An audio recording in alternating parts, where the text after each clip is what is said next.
Shalom, shalom, shalom, Israel. This is Captain Paul Israel from Kingdom Builders of Israel LLC, and today's class topic is going to be on how to keep the Sabbath day while in captivity.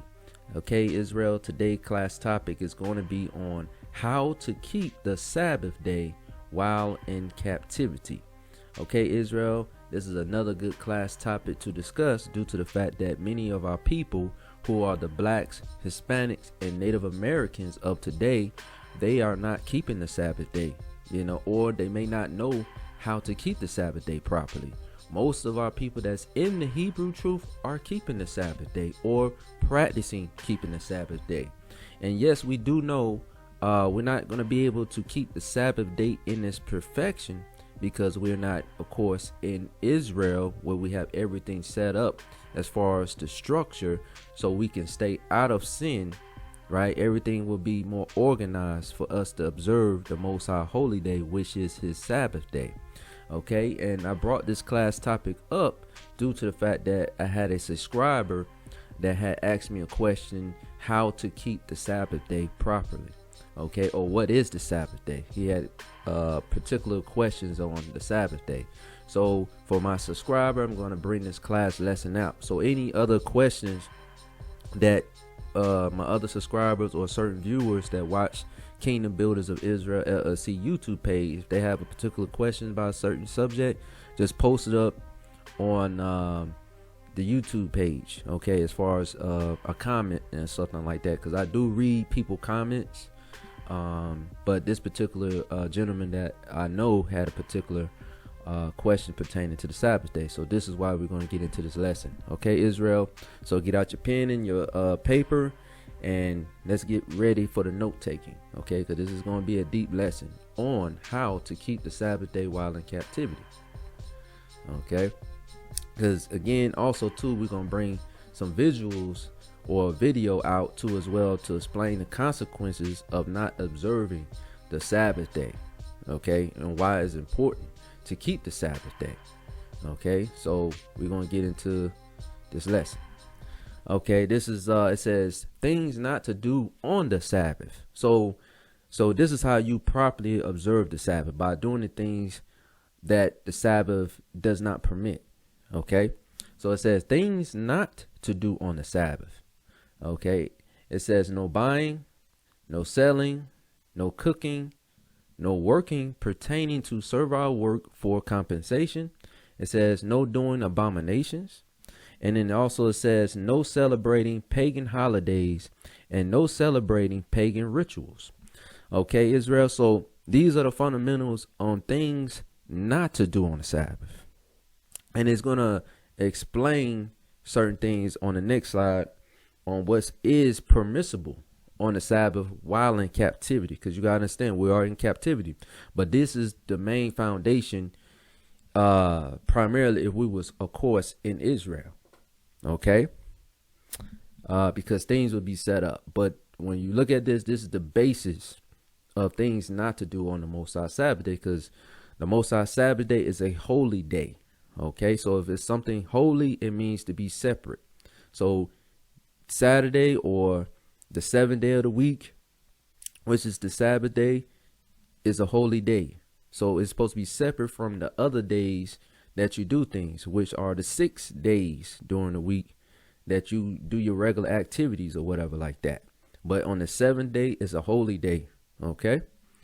So let me read this one more time. It says things not to do on the Sabbath: no buying, no selling, no cooking, no working pertaining to servile work for compensation, no doing abominations. When it says no doing abominations, that's going into anything pertaining to like idolatry customs, anything that you find, of course, in Leviticus chapter 18 on down, anything you see in also Leviticus chapter 20 on down pertaining to abominations and many other forms of abomination that Yahweh does not permit throughout of course the Old Testament.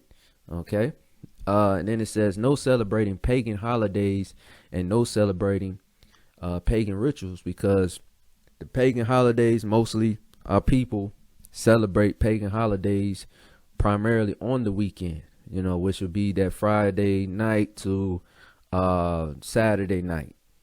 Okay, and also they do it on the first day of the week as well, which is be Sunday. So they celebrate the pagan holidays and don't reverence the Sabbath day. Okay, because the Sabbath day is a holy day of rest. And then also they celebrate pagan rituals. Pagan rituals would be something like your birthday celebrations, let's say Father's Day, Mother's Day situations, because most of the time our people don't even acknowledge the Sabbath day and they go straight to celebrating these pagan rituals on the first day of the week or on a Monday or so forth. Okay, so we have to always observe the Sabbath day, the 7th day of the week, because it's a holy day.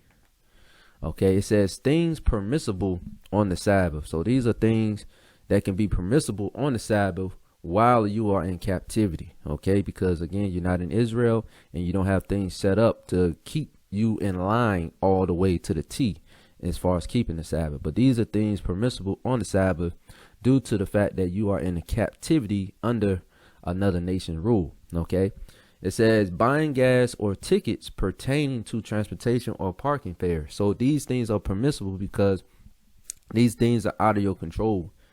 Okay, you have to buy gas to get from point A to point B. Tickets pertaining to transportation. So you may have to take a MARTA train or ticket to pay for parking, right? These are things that's out of your control. Because even though, let's say you see the brothers teaching this Hebrew truth down the street, as far as like they say in the downtown area, they had to most likely pay a parking fare, right? A parking fare to be able to park downtown Atlanta, or they had to get on the MARTA train to get from wherever they was at to get to downtown, or they may have to take a bus to get to downtown. So these things are out of your control, okay, on the Sabbath day while in captivity under these nations. Okay, this is how you have transportation. Then it says, the next one says emergency buying of medicines and etc. pertaining to life or death situations. So at times you may have to buy certain things pertaining to life or death situations. Okay, that's an emergency. Notice the key word emergency, because we read in the other slide the things not to do on the Sabbath would be buying. So we're not supposed to buy anything on the Sabbath, but certain cases like emergency, okay, certain things are permissible, like emergency buying of medicines and etc. pertaining to life or death situations. Also, the next one says a person may have to work on the Sabbath due to job requirements while in captivity under another nation rules. So again, when we looked at things not to do on the Sabbath, and it was saying no work on the Sabbath, or no servile work for compensation.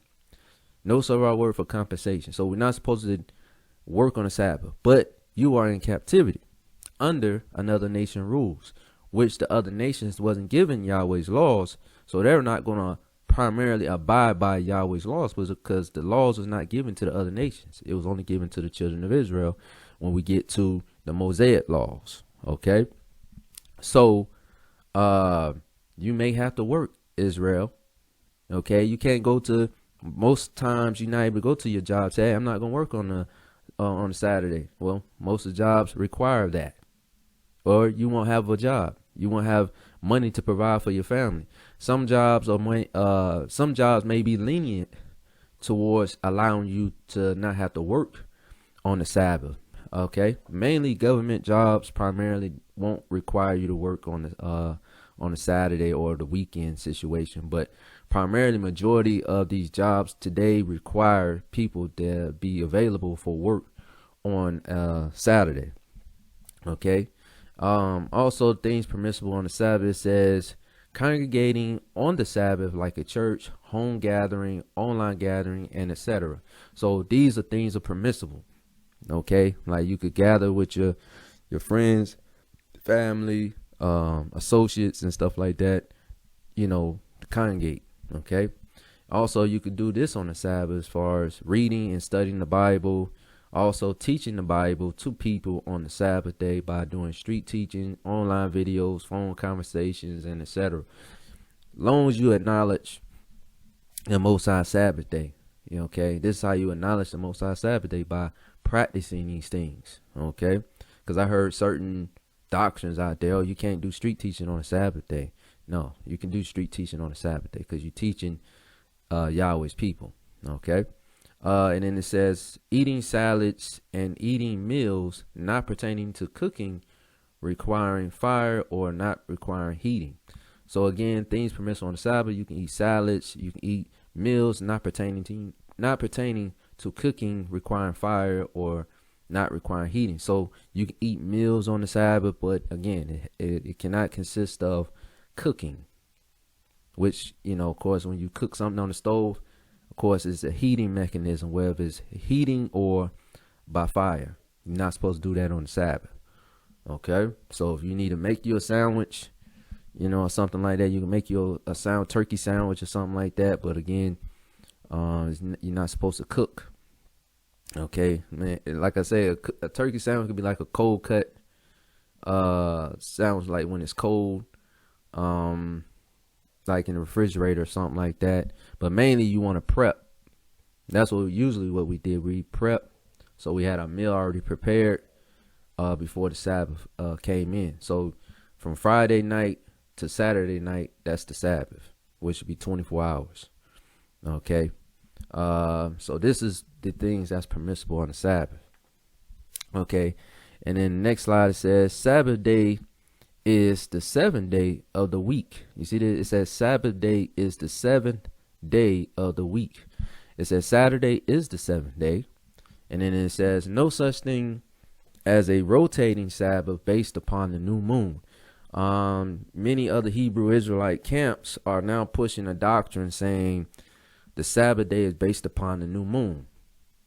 You're not going to find no Bible verse to justify that. Okay, you're going to always go to the scriptures or, where it's found, where it says 6 days, you do this and that. But on the seventh day is the day of rest. That's what the Bible says. And then it says there is 7 days in a week. Okay, so there is 7 days in a week. So on the seventh day, which would be Saturday, is the Sabbath day. Okay, there's no confusion there. Okay, but I had to bring this out because you have many different doctrines out there that teach otherwise. Okay, Israel.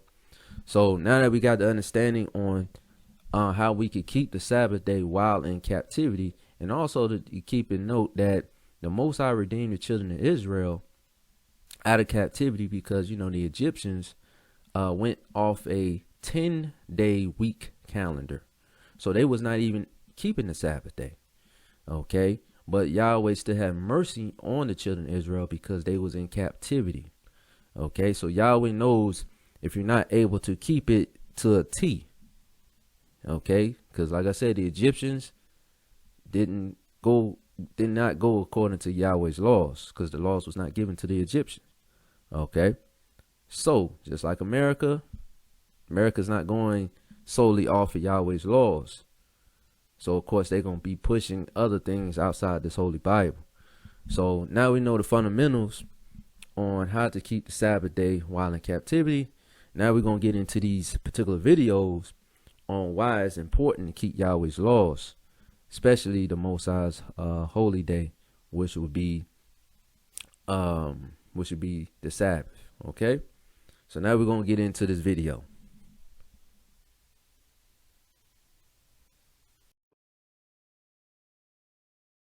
That video exclusively first here on Local 10. It shows what happened when 3 gunmen pulled up to the El Mula banquet hall early Sunday morning and opened fire. And the suspect still not captured today. Let's go to Local 10's Terrell Forney live now in Northwest Miami-Dade with the latest developments. Terrell.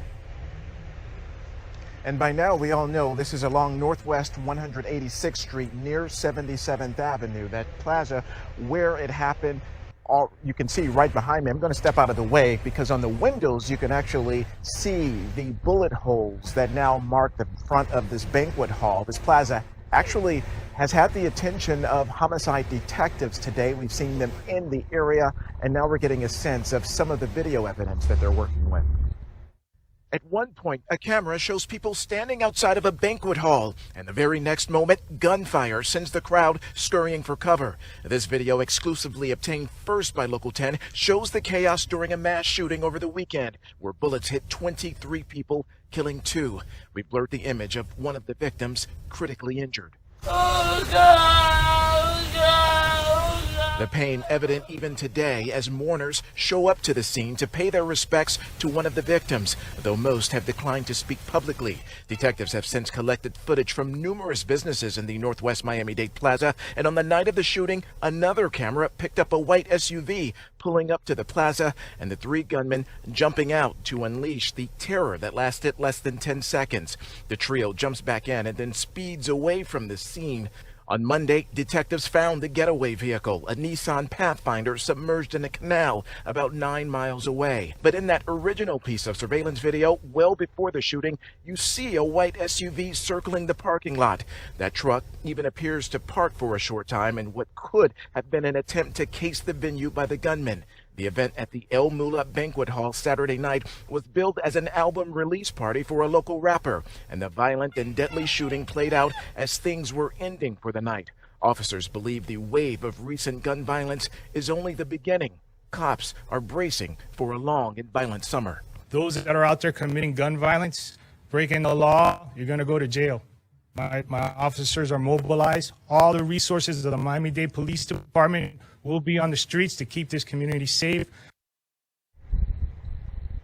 And a live look now at this memorial that continues to grow with these stuffed animals, flowers, and other items at the scene where, again, 2 people died. In fact, there have been multiple people that have shown up here to this area to pay their respects. We also know that the homicide unit from Miami-Dade Police, that they are actively continuing to work this investigation. No word on how much progress they are making, but there is a reminder to the community, a combined reward available of up to $130,000 thanks to multiple entities that have offered up money for any arrests and convictions tied to this case. So a lot of money out there for the community to pick up the phone and call Miami-Dade Crime Stoppers. Reporting live from Northwest Miami-Dade, I'm Terrell Cornet, Local 10 News. Okay, Terrell, thanks. Off the top, that mass shooting in Northwest Miami-Dade taking a new tragic turn tonight. A 3rd victim, a mother, has died. And the investigation taking on new seriousness, with police saying additional shooters jumped out of a second car, firing into the crowd, spilling blood. Good evening, I'm Trina Robinson. And I'm Jackie Nesbrow. A whole lot of new developments tonight to get to. Let's get right out to NBC6 reporter Alyssa Hyman, live at the scene of the tragedy. Alyssa? Yeah, well, right now, police can't say how many additional shooters they may be looking for, but they are saying that the gunfire coming from that second car was being aimed at the crowd of people. This, as we're learning that the death toll from this shooting is rising. A tragic update Thursday night as we learned a 3rd person has died in Sunday's mass shooting. The family of Shaniqua Peterson told me the 32-year-old mother passed away Thursday. On Wednesday, the family spoke to us, revealing she was in a coma after being shot in the head. Meanwhile, a major twist in the investigation. Police now confirming they believe there may be more than 3 shooters involved. We first showed you this video Wednesday and highlighted the second car police are now focusing on. You can see flashes coming from near the car around the same time the other shooters are leaving. Police now say that gunfire was also aimed at the crowd of people outside the banquet hall. This man, Desmond, he was a father. He left now 2 children without a parent. And for the first time, hearing from the family of 26-year-old Desmond Owens, who was also shot and killed on Sunday. Y'all know something. I beg you, on behalf of my family, on behalf of my sister who lost her son, put yourself in our shoes. Khadidra Thomas is one of the 20 injured survivors, shot 3 times in the back. Her dad tells us she's now back in the hospital with an infection and she needed a blood transfusion. He was overcome with emotion with this message for the shooters. I don't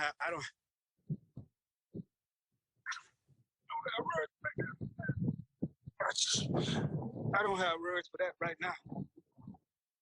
You just hurt my baby. You hurt my baby, So again, with this latest update, police say they are looking for additional shooters, but they are not sure exactly how many. But police do say that they believe that the shooters in that white SUV coordinated in some way with whoever was in that second vehicle. That's the very latest for now. We're live in Miami-Dade County. Alyssa Hyman, NBC6 News. Alyssa.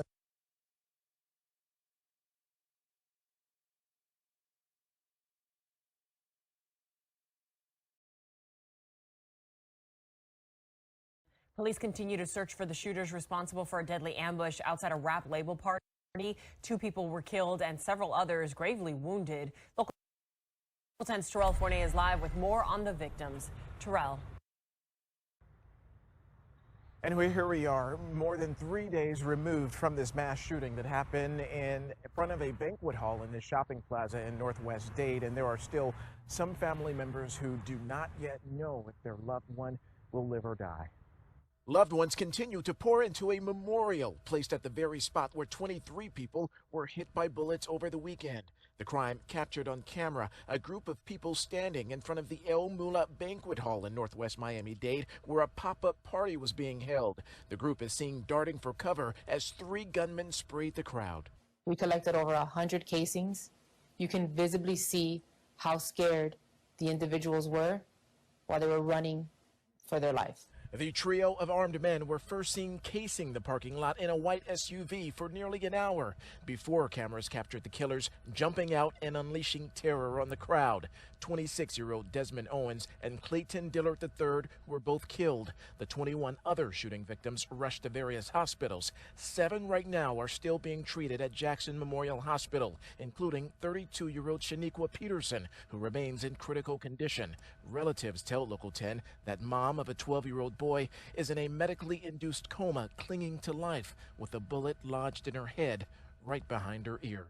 It is going to be a long summer. Everyone from police to community leaders know the number of gun violence cases could spike this summer. It's a circle of retaliatory violence. As pressure mounts on the criminal justice system to do more about violent repeat criminal offenders who slip through the cracks. The only way that we can prevent these shootings from happening is on a big part of it is law enforcement. When we catch these felons that cannot be in possession of a firearm, we need to put them in prison. They do not fear death. They do fear prison. And you may remember just a few days ago that big critical clue was recovered by Miami-Dade police. That clue was that white Nissan Pathfinder that was dumped in a canal. It had been stolen 2 weeks ago, but the search is still on for those 3 gunmen. And we are told that tips are starting to come in, but police do not yet have that big break. Reporting live from Northwest Miami-Dade, I'm Terrell Fournier, Local 10 News. Hopefully the right one comes in. Thanks to Relatives say Kiana Harding wanted to celebrate her 26th birthday on Sunday by taking a professional photo with her 2 children. Hours after posing with her 5-year-old son and 10-month-old daughter, Harding was shot and killed in Garfield Park. Our hearts are breaking. If ain't nothing like a broken piece of glass, that's how our hearts are right now. Tiffany Gatlin is Kiana Harding's aunt. She says Harding was stopped at a red light in the 700 block of North Hamlin Avenue around 11 p.m. when someone pulled up alongside her and fired shots. Harding was struck twice in the head and taken to Stroger Hospital, where she died. It was heartbreaking. It was heartbreaking. Harding, who worked in the home health care industry, moved from Wisconsin to Chicago about a year ago and was enjoying her life here, according to her family. They say she doted on her children and took lots of pictures of them. She's always recording, like she's going to catch every moment. Harding's family says they are at a loss as to why anyone would kill her. They have all stepped up to take care of Harding's children. They say the father of her son was also killed about a year ago. There's too many kids out here having to be orphans because we don't know how to resolve conflict and use our words and say what we need to say instead of always pulling out guns or causing violence to each other. Chicago police are continuing to investigate this incident and say at this point there are no suspects in custody. In the meantime, Harding's family is pleading for whoever is responsible to turn themselves in. In Garfield Park, Karen Jordan, ABC 7 Eyewitness News. So now, Israel, now that we had watched the videos on the consequences of our people not observing the Sabbath day and also not observing Yahweh's law, statutes, and commandments, that we see the consequences of doing things of the world. Okay, especially if we're pertaining to unrighteousness on Yahweh's holy day, which is to be the Sabbath day, and also we, ignorantly or willingly do things like celebrating pagan days or pagan rituals that we're not supposed to do. And as you can see, the consequences of our people. So that's why it's important to keep Yahweh's laws, statutes, and commandments. It's important to observe the Sabbath day, because keeping these laws promotes longer life. Okay, and as we see in the book of Proverbs chapter 11 verse 19, it says, as righteousness tendeth to life, so he that pursueth evil pursueth it to his own death. You see this, Israel? So this is why a lot of our people are dying at an alarming rate because of sin, because of doing their own pleasure, okay, which is basically loving the world. So that's why it's important to observe the Sabbath. So imagine if these particular people was observing Yahweh's laws, they will be still here to this day, most likely. Okay, they will be observing the Sabbath. They won't be out there in the streets. They won't be worried about, trying to, redeem their life as far as based on getting shot or something like that. They don't have to worry about these things primarily because they're keeping Yahweh's laws. That's why I'm gonna read this again. It says Proverbs chapter 11 verse 19. It says, as righteousness tendeth to life. So Yahweh's righteousness is his law, statutes, and commandments. So it promotes life. It says, so he that pursueth evil, right? Evil is sin. Evil is breaking Yahweh's laws willingly. Okay. It says, so he that pursueth, see, it said pursueth evil, pursueth it to his own death. So we at times bring our own death to us. When we in sin, we pursuing sin, we rather do things of the world, we bring death to our front door. So Yahweh is telling you, keep his laws and you will have life. Okay, Israel? So this is why it's important to keep Yahweh's holy days, right? That's found in the Bible, so you would gain life. Okay? As you've been seeing, our people in the world, they don't know why these things are happening to them as far as death or trials and tribulation. It's because of sin, okay, which we've been doing since we've been over here in slavery. Let me go to the next verse. It says Proverbs chapter 12 verse 28. It says, in the way of righteousness is life, and in the pathway thereof there is no death. Whoa, wait a minute. You see this, Israel? See, in the way of righteousness is life. So it's saying the same thing which we read in the other verse or the other chapter in Proverbs, okay, where righteousness or Yahweh's laws is life. And said, and in the pathway thereof there is no death. So there's no death when you are practicing righteousness, because it's good. It's beneficial to your life. Now, and I'm going to say that you're going to live forever because you keep Yahweh's laws. No, Yahweh's laws promotes life. You want to see all the death toll rising because we will be focused on Yahweh's laws. We won't be focused on hatred, envy, jealousy, malice. We won't be worried about these things. We'll be focused on Yahweh's laws, and we will be protected because we're doing what we're supposed to do. So this is how you stop the generational curses. This is how you stop the black on black crime, by coming back to the Holy Bible. Okay, that's why Yahweh says in the book of Proverbs chapter 12 verse 28, in the way of righteousness is life, and in the pathway thereof there is no death. So we won't be seeing all these death situations if these particular people were applying what is written in the Holy Bible. Okay, that's the benefits of keeping Yahweh's law. That's the benefits of being in this Hebrew truth versus being in the world. Because being in the world, your lifespan is going to be shortened at an alarming rate.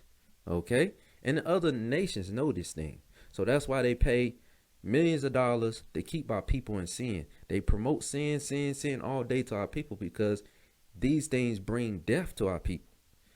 They don't want to promote good to our people, because if we do good in society by keeping these law, statutes, and commandments, we're going to gain life. We're going to gain excellency according to righteousness, which will promote our life. Okay? And other nations don't want that. But Yahweh's people, the ones that's knowing this Hebrew truth, we're on the right course to gain life by keeping Yahweh's laws. Okay? Let's go to 1 Peter chapter 3, verse 11. So we read the situation in Old Testament just now. Now we're going to the New Testament in 1 Peter chapter 3, verse 11. And it's basically going to say the same thing. So the Old Testament said it, and also we're going to get it in the New Testament. It says, 1 Peter chapter 3, verse 11. It says, let him eschew evil and do good. Let him seek peace and ensue it. So we supposed to seek peace. And it said eschew evil. So let's see what eschew means. It says eschew, it says deliberately avoid using, abstain from. So another word for eschew, it means to abstain from. So we supposed to abstain or not do evil. Okay, and this is in the New Testament. So we read it from the Old Testament, now we're reading it in the New Testament, saying the same thing. There's no change. 1 Peter chapter 3, verse 12, it says, for the eyes of Yahweh are over the righteous, and his ears are open unto their prayers. But the face of Yahweh is against them that do evil. You see this, Israel? Hold up, wait a minute. Why Christian pastors ain't reading this? You know, why they not reading these verses? It says, for the eyes of Yahweh are over the righteous, the ones that's keeping the law, statutes, and commandments. And his ears are open unto their prayers, because they the ones that's doing the work of the Most High.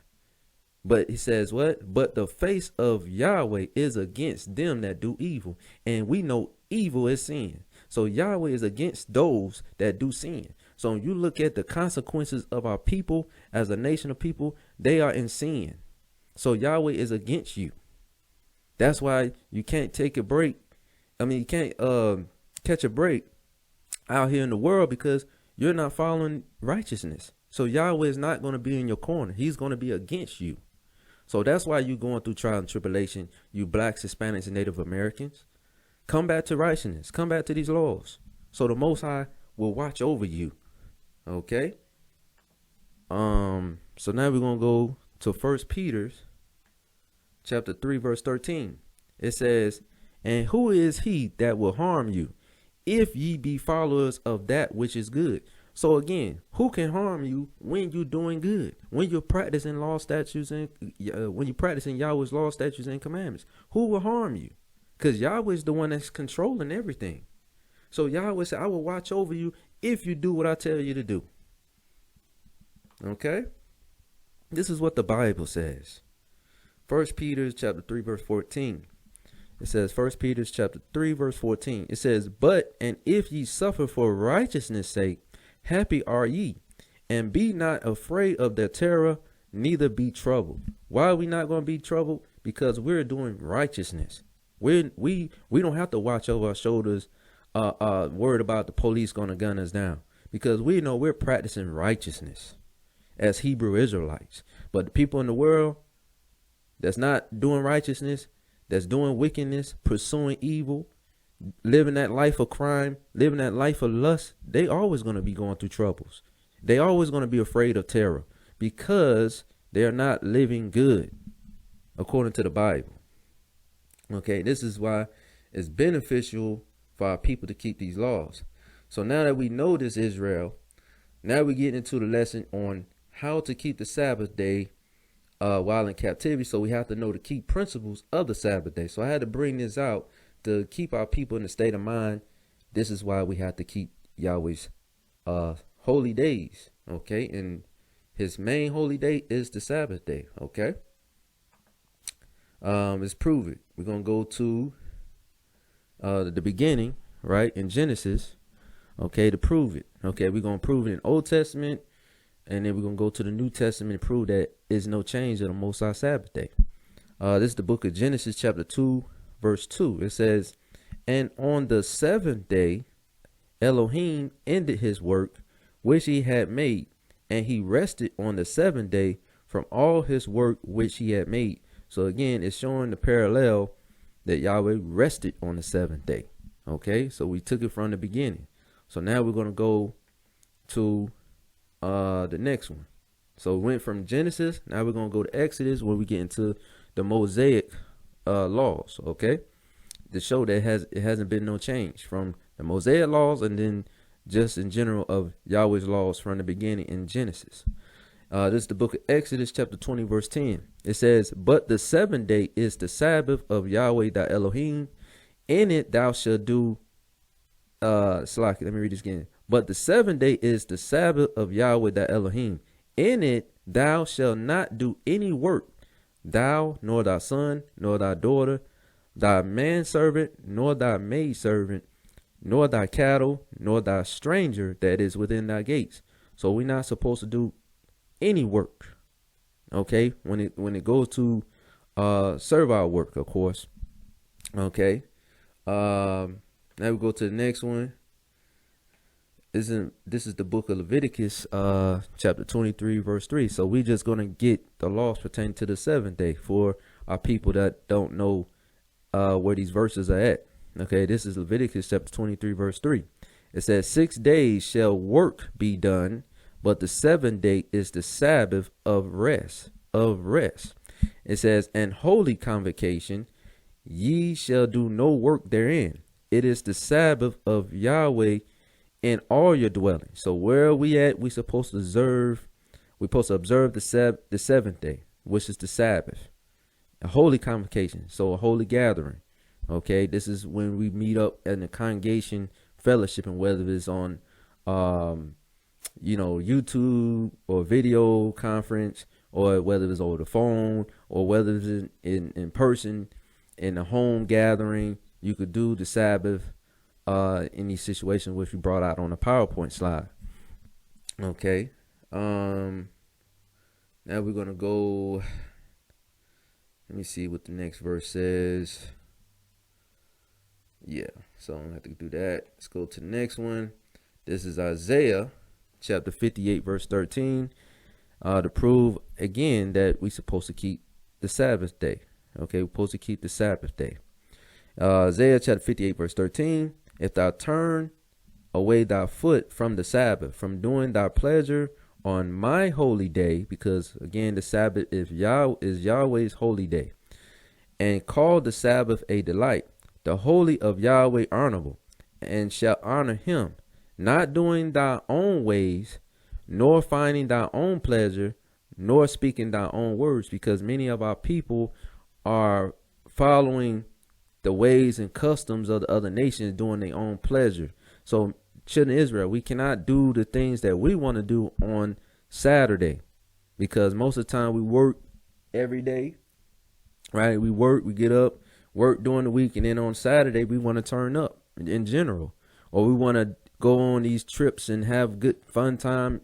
No, the seventh day is Yahweh's holy day. That's why it says, if thou turn away thy foot from the Sabbath, from doing thy pleasure on my holy day, because Yahweh's pleasure is the Sabbath. So we supposed to do Yahweh's pleasure, not our own. That's why it says thy own pleasure. We're not supposed to do our own pleasure. Okay. Let's go to the next verse. It says, Isaiah chapter 58, verse 14. It says, then shalt thou delight thyself in Yahweh, and I will cause thee to ride upon the high places of the earth, and feed thee with the heritage of Jacob thy father, for the mouth of Yahweh has spoken it. So when we come back to Yahweh's laws, the Most High will cause us to go back to Israel to gain our heritage where we once lost. So we cannot seek our own pleasure on the Most High holy day, which is the Sabbath. So the Bible promotes constantly keeping the Sabbath day. Okay. This is going to be also Ezekiel chapter 20, verse 12, to give understanding on the Sabbath day and the things that we were once doing. Okay. Ezekiel chapter 20, verse 12. It says, moreover, also I gave them my Sabbaths to be a sign between me and them, that they might know that I am Yahweh that sanctify them. So Yahweh again is explaining through the prophet Ezekiel that the Most High gave his Sabbath day to be a sign between Yahweh and the children of Israel. Okay, so the Most High is letting us know that he sanctified us. He separated us from the world to observe his holy day. Okay, and we showed how to observe the Most High's holy day while in captivity on the PowerPoint slide from earlier. Okay, let me see. You want to go to the next one? It may just be this one. Okay, yeah, let me go to the next verse. Ezekiel chapter 20, verse 13. It says, but the house of Israel rebelled against me in the wilderness. They walked not in my statutes, and they despised my judgments, which if a man do, he shall even live in them. And my Sabbaths they greatly polluted. Then I said, I would pour out my fury upon them in the wilderness to consume them. So you see what Yahweh brought a scenario when we got out of Egypt. We was in the wilderness in time past. Well, our forefathers was in the wilderness in time past, and they forsook Yahweh's Sabbath day. Okay, they polluted it by doing their own pleasure. So this is why when you look at majority of our people, we are polluting Yahweh's Sabbath day without even knowing it, because Most High Sabbath day is not being promoted to being holy throughout the four corners of the earth. So it's our job, Israel, to open up this holy Bible to find out what day is the Sabbath day and how to observe the Sabbath day. Because if not, Yahweh said, I will pour out my fury upon them in the wilderness to consume them. So the same way he poured out his fury on our forefathers in the wilderness, right? The same way he's doing it today. When you see the crime rate increase, the shootouts and death tolls and all this other stuff, kidnapping and missing and all this trial and tribulation our people are facing, you know, which the blacks and Spanish and Native Americans are facing week after week, all because they're not observing the Most High's law, statutes, and commandments, and primarily the Most High's Sabbath day. Okay. I don't have to keep on reading no more, but let me read Matthew chapter 5, verse 17. Now, this is red letters, Christ speaking. Okay. It says, think not that I come to destroy the law or the prophets. I am not come to destroy, but to fulfill. So Yahshua, the black Messiah, came to fulfill what was written of him to do. Okay, not come to fulfill the laws of Moses and you don't have to keep the laws no more. This is where Christians stop at, to justify them not keeping Yahweh's laws. So we keep on reading. This is why we always have to read the Bible in its proper context. This is Matthew chapter 5, verse 18. It says, for verily I say unto you, till heaven and earth pass, one jot or one tittle shall in no wise pass from the law till all be fulfilled. Till all be fulfilled. So again, all has not been fulfilled because heaven and earth are still here. You know what I'm saying? So Christians don't know this Bible. Okay, your modern day Christians don't know this Bible. Okay. Let me keep on reading. Matthew chapter 5, verse 19. See, Christians don't read this. They skip the 2 verses on down. This is Matthew chapter 5, verse 19. Whosoever therefore shall break one of these least commandments and shall teach men so, he shall be called the least in the kingdom of heaven. But whosoever shall do and teach them, the same shall be called great in the kingdom of heaven. You see this, Israel? This is verses that Christians don't read. We're not even supposed to be breaking the least of the commandments, right? And you have Christian ministers that's teaching people you don't have to keep these commandments. They're going to be what? Called the least in the kingdom of heaven, meaning they're not going to get into the kingdom of heaven. Because people in the kingdom of heaven are going to be great, okay? But whosoever shall do and teach them, the same shall be called great in the kingdom of heaven. So this is why I have a YouTube page. This is why I'm teaching you, Israel, you blacks, Hispanics, and Native Americans, keep Yahweh's commandments while in captivity. And this lesson is to give you the understanding how to practice keeping Yahweh's commandments while in captivity. Okay, so you can gain everlasting life to gain access to the kingdom of heaven. Okay, but this is in red letters. These are not my words. Okay, this is the black Messiah speaking, that we supposed to keep the commandments, teach our people to keep the commandments of the Most High. You don't see Christ saying you don't have to keep no laws. That's man telling you you don't have to keep no laws, but that's not in the Bible. Okay, we're going to go to Luke chapter 4, verse 16 to prove that we supposed to be followers of Christ or followers of Yahshua, the black Messiah. And these are the things that he was doing according to the custom which he was doing in Israel. Okay, that we supposed to be following because we supposed to be followers of Christ. So if Christ observed the Sabbath day, we supposed to observe the Sabbath day as the children of the Most High. Okay, Luke chapter 4, verse 16. And he came to Nazareth. Who's he that came to Nazareth? This is Christ. This is the black Messiah, where he had been brought up. And as his custom was, he went into the synagogue on the Sabbath day and stood up for to read. So this is Christ. He stood up to read. So it's lawful for a man to teach on the Sabbath, which I brought out earlier. Things you can do or things that are permissible to do on the Sabbath day. Okay, you can teach the Bible on the Sabbath day. You can do street teaching on the Sabbath day because you're feeding the sheep with truth. You're healing the sick people in their minds that come back to Yahweh's laws. So that is good to do and lawful on the Sabbath day. Okay, for people out there in the world says, you know, they got many different doctrines out there that you can't teach on the Sabbath, which is not found in the Bible. Okay, the Bible permits people, the Bible gives permission for people to teach on the Sabbath day. Okay. This is Nehemiah chapter 13, verse 15. We're going to also get what the children of Israel were doing when they was breaking Yahweh's laws on the Sabbath day as a primary example on what we're doing today in general. Okay. This is Nehemiah chapter 13, verse 15. In those days saw I, this is Nehemiah talking. In those days saw I in Judah some treading wine presses on the Sabbath and bringing in sheaves and lading asses, as also wine, grapes, and figs, and all manner of burdens, which they brought into Jerusalem on the Sabbath day. And I testified against them in the day wherein they sold victuals. Because remember, I brought out earlier, you're not supposed to be selling on the Sabbath, and you're not supposed to be working on the Sabbath. But this is when we was in Israel. So we had no, basically an excuse to be doing things that the Bible does not permit. Okay, so again, it was no excuse why the children of Israel were working for compensation and then selling things on the Sabbath day in Israel, because we had things set up for us to keep Yahweh's laws in Israel, to do no such manner of work, or not to do no such manner of selling on the Sabbath. So this is why Nehemiah said, I testified against them in the day wherein they sold victuals, because we're not supposed to be doing no buying, no selling, no working for compensation on the Sabbath day. This is in Israel. So we had no justification for this. Okay.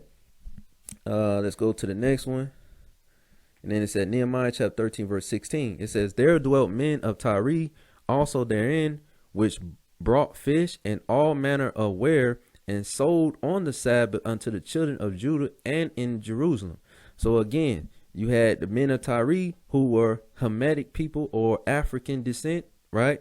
They sold us fish and all manner of ware, and sold on the Sabbath day unto the children of Judah and in Jerusalem. So again, the other nations were selling us food products and stuff like that, you know, which we was not supposed to be buying on the Sabbath from the other nations. Okay, while in Jerusalem. Okay, because the Most High's holy day is separate. And this is what we was doing in Israel, which was polluting the Sabbath of the Most High. And that's why we was getting judged the way that we was getting judged. So that's why I say there's no buying on the Sabbath day. And we wasn't in captivity at this time. We was in Jerusalem. You know. So there was no excuse for that. Nehemiah chapter 13, verse 17. It says, then I contended with the nobles of Judah, and said unto them, what evil thing is this that ye do, and profane the Sabbath day? So Nehemiah was upset at the nobles of Judah, the leaders of the tribe of Judah, or the leaders of Judah, Benjamin, and Levi. because they had hierarchy in the government sector in Jerusalem. And Nehemiah is confronting these guys because many of these Hebrew Israelites that's putting themselves in charge of directing the children of Israel can go off at times, go off and do and teach wrong. And this is what the leaders of the people that was supposed to be guiding the children of Israel in the right direction by keeping Yahweh's laws, they was leading the people astray by what? Allowing the children of Israel to do wickedness on the Most High Sabbath day. So Nehemiah, who was one man, is confronting these leaders because, like I said, Israel, when you come to this Hebrew truth, you're gonna have men that's claiming to be Hebrew Israelites or following Hebrew Israelite understanding can still lead our people in the wrong direction. So that's why you have to be careful, Israel. You have to be careful on who you're listening to. Okay. Let's go to the next verse. This is Nehemiah chapter 13, verse 18. It says, let me go up a little bit. This is Nehemiah chapter 13, verse 18. It says, this is Nehemiah speaking to the leaders of our people at this time. He says, did not your fathers thus, and did not our Elohim bring all this evil upon us and upon this city? Yet ye bring more wrath upon Israel by profaning the Sabbath. So Nehemiah is telling these leaders that was set up in Israel, right, saying, hey, did not Yahweh bring this evil upon us, right, when we broke the Sabbath? You know, and the leaders of our people at this time was going off, similar to some situations just like today. Okay. This is Nehemiah chapter 13, verse 19. And it came to pass that when the gates of Jerusalem began to be dark before the Sabbath, I commanded that the gates should be shut, and charged that they should not be opened till after the Sabbath. And some of my servants set I at the gates, that there should no burden be brought in on the Sabbath day. So again, Nehemiah wanted the gates to be shut until after the Sabbath. So no work or no purchasing, buying, and selling from the other nations can be done. So he wanted the gates to be shut. So the children of Israel will stop breaking Yahweh's laws. Okay. Nehemiah chapter 13, verse 20. So the merchants and sellers of all kind of ware lodged without Jerusalem once or twice. I'll go to the next one. Nehemiah chapter 13, verse 21. Then I testified against them and said unto them, why lodge ye about the wall? If ye do so again, I will lay hands on you. From that time forth came they no more on the Sabbath. So Nehemiah had to confront these people, other nations trying to come in, because he had to instruct the children of Israel to be like, hey, we're going to keep these walls keep the wall of gates shut to prevent the other nations from coming in the city to sell us stuff on the Sabbath. Okay. And let's go down. Nehemiah chapter 13, verse 22. And I commanded the Levites that they should cleanse themselves, and that they should come and keep the gates to sanctify the Sabbath day. And then Nehemiah also says, remember me, O my Elohim, concerning this also, and spare me according to the greatness of thy mercy.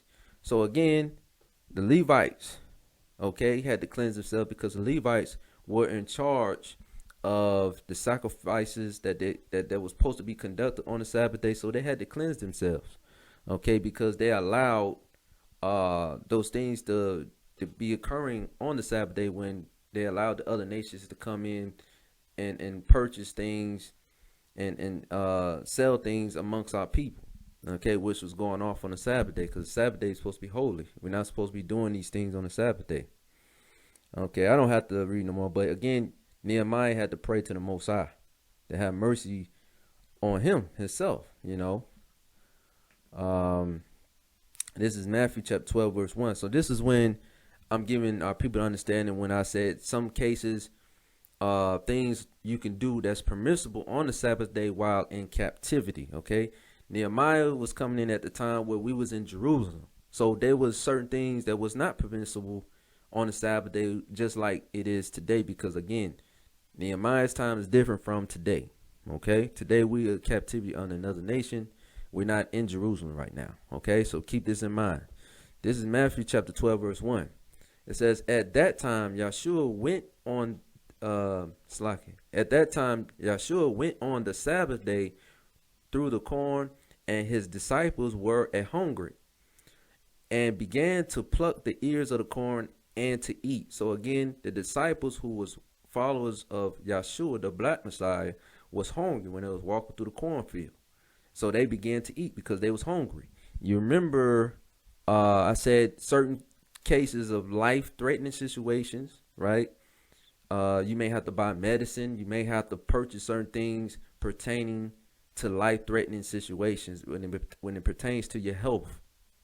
Okay, as you can see, on the Sabbath day, you had the disciples were hungry.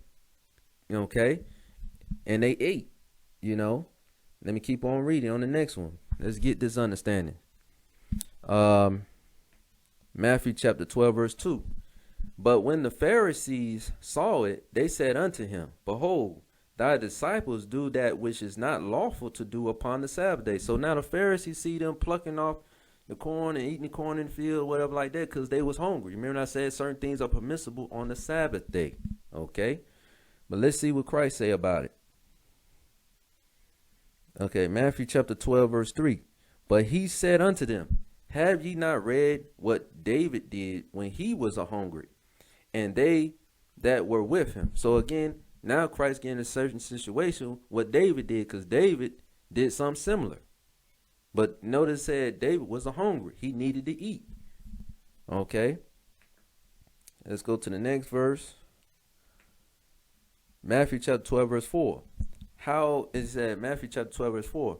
How he entered into the house of Elohim, talking about King David entered the house of Elohim, and did eat the showbread, which was not lawful for him to eat, neither for them which were with him, but only for the priests, because the Levites, the Levitical priesthood, were the only ones that were supposed to be eating the showbread.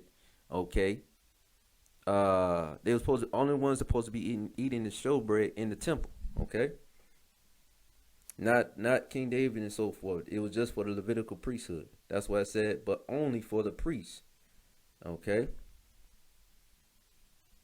keep on reading. Matthew chapter 12, verse 5. Or have ye not read in the law how that on the Sabbath days the priests in the temple profane the Sabbath and are blameless? So the priests are blameless. Okay, the Levitical priesthood are blameless. Matthew chapter 12, verse 6. But I say unto you that in this place is one greater than the temple. So Christ, he's the high priest, right? Matthew chapter 12, verse 7. But if ye had known what this meaneth, I will have mercy and not sacrifice, ye would not have condemned the guiltless. So again, these men, these Pharisees, didn't have no understanding what the black Messiah was saying, because the black Messiah is the high priest. Okay. Matthew chapter 12, verse 8. And now Yeshua is going to make it clear what he was talking about. He says, for the Son of Man is Lord even of the Sabbath day. So they knew the black Messiah was being referred to as the Son of Man. So he's saying, telling the Pharisee, he's Lord. He's the head of the Sabbath day. Okay, because he's considered high priest. Okay, which they didn't have no understanding on in general, what he was going on. But I brought this out to show that during emergency purposes, you've seen the disciples do something that was not considered lawful. So that's why I say in captivity, there's certain things that's permissible to do on the Sabbath day while in captivity. Okay, Israel? So I just had to bring that out because many people will say, oh, you can't do that. No. But certain situations, okay? Okay, it was certain situations. As you can see, the disciples were hungry. Okay. Let's prove that too as well when it says Ecclesiastes chapter 7 verse 16. Be not righteous over much. Okay, that's what the scribes and Pharisees was trying to project, but they themselves were wicked. Okay, they was hypocrites. Ecclesiastes chapter 7 verse 16 says, be not righteous over much, neither make thyself overwise. Why shouldest thou destroy thyself? So again, Israel, I understand when you come into this truth, most people trying to be over righteous, getting on brothers. Oh man, you bought gas, you wicked, you in sin and all this. But guess what, Israel? You in captivity. To get from point A to point B, you have to pay money. See, back then they was riding horses, getting pushed by, a jackass donkey or something like that. They had different forms of transportation back then. Your transportation is electronics, okay, engines, electricity, stuff like that. Different forms of transportation these days. And then also you are in another nation's rule, okay? So that's why it says, be not righteous over much. So coming to this truth, you're not supposed to be over righteous, man. You're gonna be jacked up. Okay, this is the book of Exodus, chapter 31, verse 16, to explain Sabbath day as well, that we supposed to continue it. This is Exodus chapter 31, verse 16. It says, wherefore the children of Israel shall keep the Sabbath, to observe the Sabbath throughout their generations, for a perpetual covenant. So again, this is supposed to be a continual situation or a continual law that the children are supposed to keep. As the children of Israel, we're supposed to continue it, because again, Israel, the blacks, Hispanics, and Native Americans are still generating to this day. So we're supposed to still keep the Sabbath day, contrary to what these Christian ministers are teaching to their audience. Okay, we're supposed to keep the Sabbath day. Okay, this is law. This is the book of Exodus, chapter 31, verse 16. Okay, so this is why when we go to the New Testament, you see the men of the Most High still keeping the laws pertaining to the Sabbath day. We're going to prove that Paul was still keeping the Sabbath day. Okay, and the people that was living in Greece was still keeping the Sabbath day. You know what I'm saying? So just because you're not in Israel, you're still supposed to observe the Sabbath day. Okay. Acts chapter 13, verse 13. It says, now when Paul and his company loosed from Paphos, they came to Perga in Pamphylia, and John departed from them, returned to Jerusalem. So John, one of the disciples, departed from them, returned to Jerusalem. So John returned to Jerusalem, but Paul was in Perga in Pamphylia. So we got to know what Perga is in Pamphylia. When we look on there, on Wikipedia, it says Perga, or Pergi in Greek, it says was an ancient Greek city in Anatolia, once the capital of Pamphylia, Secunda. Okay, so again, we get the understanding that this is a Greek city. Okay, it's an ancient Greek, Perga. Okay, so this is where Paul was at. He was in Greece. Let's continue. Acts chapter 13, verse 14. But when they departed from Perga, they came to Antioch in Pisidia, and went into the synagogue on the Sabbath day and sat down. So again, as you can see, the Sabbath day is still being conducted in the New Testament, people. And this is Apostle Paul situation. Okay, he's still keeping the Sabbath day.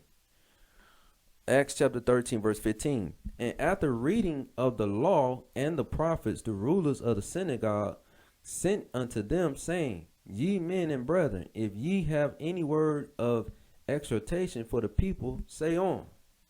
So now the people, wanted to say, hey, say on. Say on with this truth. So now Apostle Paul is going to stand up and teach the word. Because you had synagogues in different cities in different areas, like in Greece. And also in Rome as well, because our people were scattered abroad. Okay, so you have Apostle Paul teaching Yahweh's word in Greece. Okay. And then this is proof that the people that was in Greece were Israelites. Okay, so Paul was not concerned about the Gentile nations. He was concerned about his people who were following Gentile customs, but they were Israelites. Okay, this is proof. Acts chapter 13, verse 16. It says, Then Paul stood up and beckoning with his hand said, Men of Israel, and ye that fear Elohim, give audience. So see who the men he was addressing? He was not addressing the so-called Edomites or the Hamites or the Ishmaelites and so forth. He's talking to the men of Israel. That's why you see this capitalized. This is who Apostle Paul's audience was when he was teaching Yahweh's word. The men of Israel. Okay? The Israelites, the black, Spanish, Native Americans. This is Acts chapter 13, verse 17. The Elohim of this people of Israel, see? The Elohim of Israel, not all nations. This is Acts chapter 13, verse 17. The Elohim of this people of Israel choose our fathers and exalted the people when they dwelt as strangers in the land of Egypt, and with an high arm brought he them out of it. So Apostle Paul is breaking down the history of, unto the children of Israel and Greece, giving them understanding that Yahweh redeemed our fathers who were strangers in the land of Egypt to come out of that land, Egypt, to now go to Jerusalem. So he's giving a history. So Apostle Paul would not be giving this type of history to the other nations, because the other nations have nothing to do with this history, people. So we have to make this Bible make sense to our people, not Christianity coming up with lies talking about this Bible has something to do with the other nations. It does not. Acts chapter 13, verse 18. And about the time of 40 years suffered he their manners in the wilderness. So we was in the wilderness for 40 years. Okay, this is history. This is history, right? That the children of Israel know about. Acts chapter 13, verse 19. It says, and when he had destroyed 7 nations in the land of Canaan, he divided their land to them by lot. So again, as you can see, the children of Israel destroyed these nations that was in the land of Canaan, which now is now the land of Israel. Okay. Let's go on. Acts chapter 13, verse 20. And after that, he gave unto them judges about the space of 450 years until Samuel the prophet. Again, he's breaking down history about the children of Israel when they was in that land, okay, in Israel. Okay, Israel. So I'm just giving the understanding that our people who are in Christianity, they don't understand this history that Apostle Paul was only dealing with the men of Israel. Okay, so I had to bring this out. Let's go down. Let's go to Acts chapter 13, verse 36. It says, For David, after he had served his own generation by the will of Elohim. So you see this, people? Let me read this again. Acts chapter 13, verse 36. For David, after he had served his own generation by the will of Elohim, fell on sleep, meaning King David had died, and was laid unto his fathers, and saw corruption, because King David was not perfect, meaning he wasn't perfect like the Messiah. He's going to get the understanding. He's going to get understanding because the Messiah didn't see no corruption. Acts chapter 13, verse 37. But he whom Elohim raised again saw no corruption. So this is talking about Christ, the black Messiah, because he saw no corruption, because he was perfect. Okay. Acts chapter 13, verse 38. But it known, Salaki, be it known unto you, therefore, men and brethren, that through this man is preached unto you the forgiveness of sins. Talking about Christ, the black Messiah. Okay, so Apostle Paul is giving understanding to who? The men of Israel. That's who the audience he's talking to. He's talking about Christ was given unto us for forgiveness of sins. Okay, Acts chapter 13, verse 39.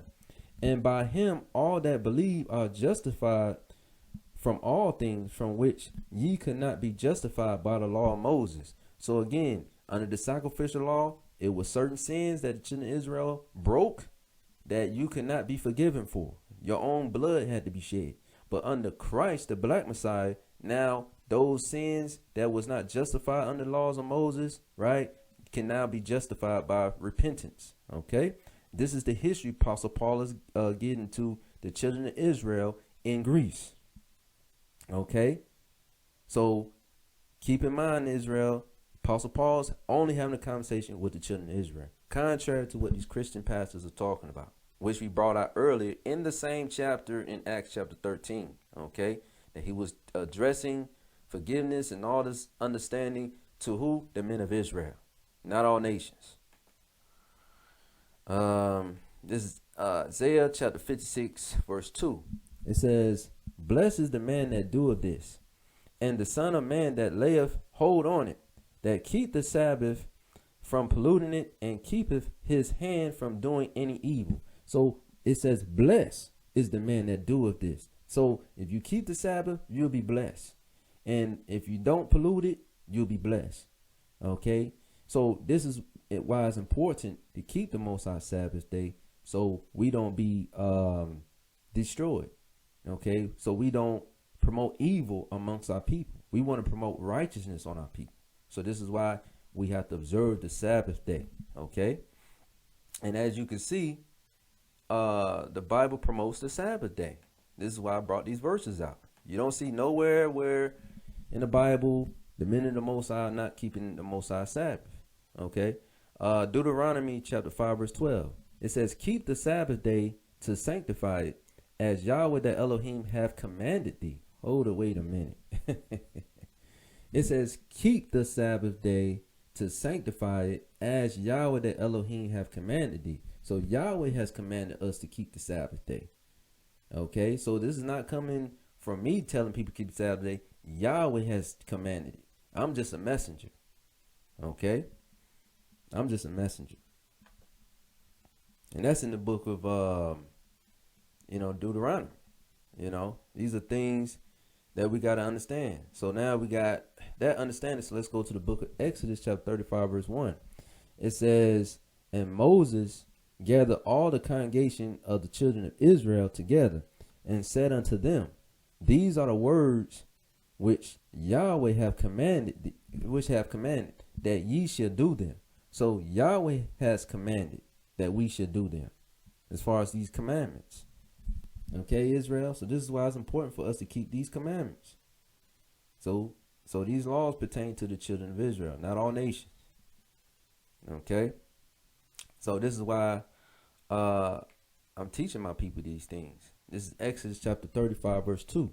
6 days shall work be done, but on the seventh day there shall be to you an holy day, a Sabbath of rest to Yahweh. Whosoever do work therein shall be put to death. You see this? This is the law.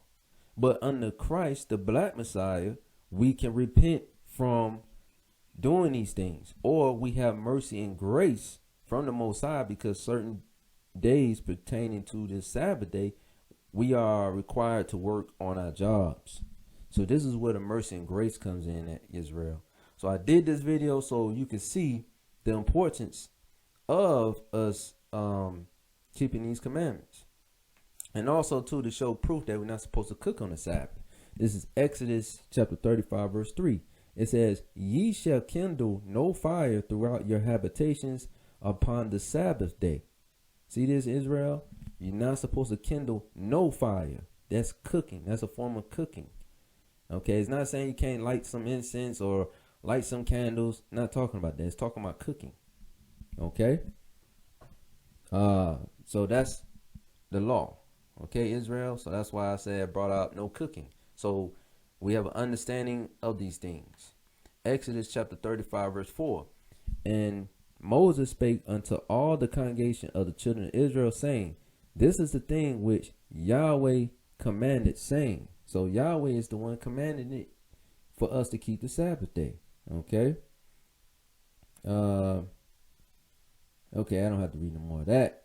But that's for us to get the understanding of what we're supposed to do on the Most High Sabbath day. Okay, primarily no buying, no selling, no cooking on the Sabbath, and stuff like that, and not doing the wickedness of this world. We have to pertain to righteousness. Okay, Israel. So hopefully, Israel, you was edified by this quick lesson on how to keep the Sabbath day while in captivity, because like I said, the Sabbath day is not being promoted. Okay, it's not being promoted in general, because again, the other nations were not given these laws. Okay,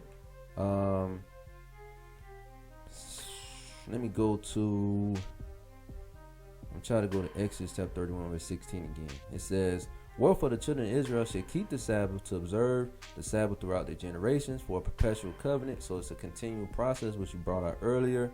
Exodus chapter 31 verse 17. It is a sign between me and the children of Israel forever. Forever. So again, it's a sign between us, the blacks, Hispanics, and Native Americans, forever. That's not my words. So if the Christian pastors or these other people saying you don't have to keep the Sabbath, they don't know what they're talking about, because the law says we're supposed to keep it forever. For in 6 days Yahweh made heaven and earth, and on the seventh day he rested and was refreshed. So again, to give the history what she brought out in Genesis chapter 2, right? They brought out the history on the seventh day, how Yahweh rested on the seventh day. Okay, and Yahweh worked 6 days, okay, when he made heaven and earth, which we brought out in Genesis chapter 2. Okay, and also let's keep on down. Exodus chapter 31 verse 18. And he gave unto Moses, when he had made an end of communing with him upon Mount Sinai. So again, the Most High Yah gave this information and understanding of the Sabbath day to Moses on Mount Sinai. Okay, 2 tables of testimony, tables of stone, written with the finger of Elohim. You see this, Israel? Who you think wrote the Sabbath day as a commandment? It says the finger of Elohim. So Yahweh wrote primarily the 10 commandments on these tables. That's what it said, 2 tables of testimony. That's the 10 commandments. Okay, Israel? Yahweh is the one that wrote it. So if our people don't want to keep the Sabbath day, hey, they have to take it up with the Most High, because Moses didn't write that down. Yahweh did. You know what I'm saying? Yahweh wrote that we must keep the Sabbath day. And that's why I brought this out, Israel. That it's important for our people to keep the Sabbath day if we want everlasting life, if we want salvation, if we want to get the kingdom of heaven. We have to observe the Sabbath day. And I brought this lesson out so you can know the fundamentals, how to observe the Sabbath day while in captivity, Israel. So hopefully this class lesson was edifying for you to know that we still have to keep the Sabbath day while in captivity. Okay, and it's supposed to be a forever covenant or a forever situation throughout the children of Israel generations on a continual basis, never stopping. Okay, other than Israel, hopefully you was edified with this lesson. Share this video with family and friends so they can be edified on how to keep the Sabbath day while in captivity as well.